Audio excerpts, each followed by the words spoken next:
Снежок был счастливым котом, живущим в уютном доме с мистером и миссис Джонсон. Он наслаждался каждым днем, играя с хозяевами и исследуя окрестности. Однако однажды все изменилось. Мистер и миссис Джонсон решили взять Снежка с собой в поездку на поезде, чтобы навестить своих друзей в соседнем городе. Снежок был взволнован, увидев новые виды и звуки в поезде. Он сидел на коленях у миссис Джонсон, наслаждаясь ее ласками и вниманием. Но все пошло не так, как ожидалось. На одной из остановок мистер и миссис Джонсон вышли из вагона, оставив Снежка позади. Двери поезда закрылись, и Снежок оказался в ловушке без еды и воды. По мере того, как поезд продолжал движение, Снежок становился все более обеспокоенным. Он мяукал и расхаживал по вагону, пытаясь найти своих хозяев. Он выглянул в окно, надеясь мельком увидеть их, но их нигде не было видно. Путешествие на поезде было долгим, и Снежок понятия не имел, куда он направляется. Часы превращались в дни, а Снежок становился все более и более огорченным. Он пытался подружиться с другими пассажирами, но они игнорировали его или прогоняли. Снежок чувствовал себя совершенно одиноким, и не к кому было обратиться. С каждым днем Снежок становился все слабее и слабее. У него едва хватало сил забраться на сиденье или выглянуть в окно. Он голодал, хотел пить и был напуган, и он понятия не имел, что с ним произойдет. Наконец, по прошествии, казалось, вечности, поезд остановился. Двери открылись, и Снежок нерешительно вышел на платформу. Он огляделся, надеясь увидеть мистера и миссис Джонсон, но их нигде не было. Снежок был потерян и одинок, без дома и без семьи. Он брел по улицам, ища укрытие и пищу. Его шерсть была грязной и спутанной, а глаза полны страха и усталости. Когда казалось, что положение Снежка уже не может стать хуже, к нему подошла добрая женщина. Она увидела, насколько он слаб и напуган, и сжалилась над ним. Она подхватила его на руки и отнесла домой. Женщина дала Снежку теплую постель, еду и воду.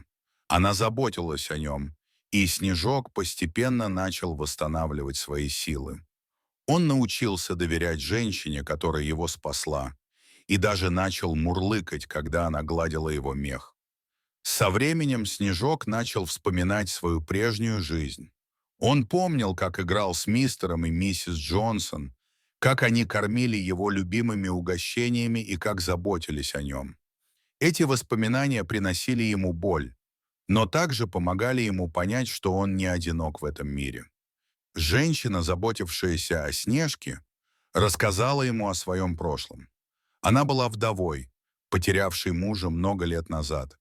Она понимала, что такое потеря, и поэтому так заботилась о Снежке. Однажды женщина привела Снежка в парк, где они встретили других людей и животных. Снежок познакомился с другими кошками и собаками и даже завел новых друзей. Он понял, что, несмотря на потерю, жизнь продолжается, и в мире есть место для любви и дружбы. Однако счастье Снежка было недолгим. Однажды женщина заболела. Она стала слабой и усталой, и Снежок чувствовал, что что-то не так. Он пытался заботиться о ней, как она заботилась о нем, но ее состояние ухудшалось. Врачи сказали, что болезнь неизлечима. Женщина оставалась дома, окруженная заботой и любовью Снежка. Он не отходил от нее, мурлыкал и сидел рядом, пытаясь утешить ее. Однажды утром женщина не проснулась.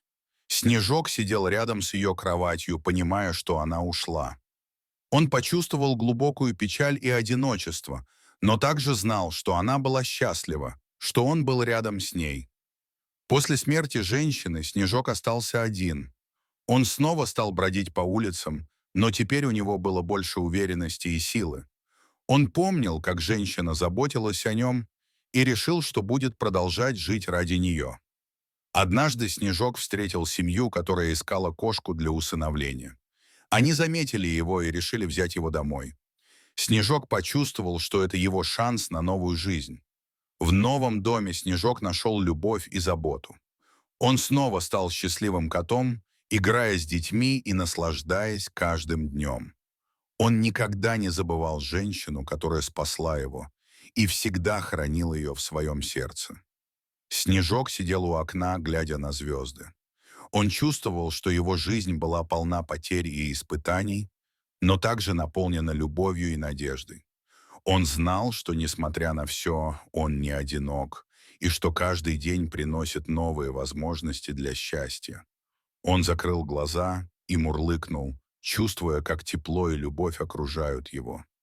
И в этот момент он понял, что дом — это не место, а люди, которые рядом с тобой. Дорогие зрители, подписывайтесь на канал, ставьте лайки, пишите комментарии. До новых встреч!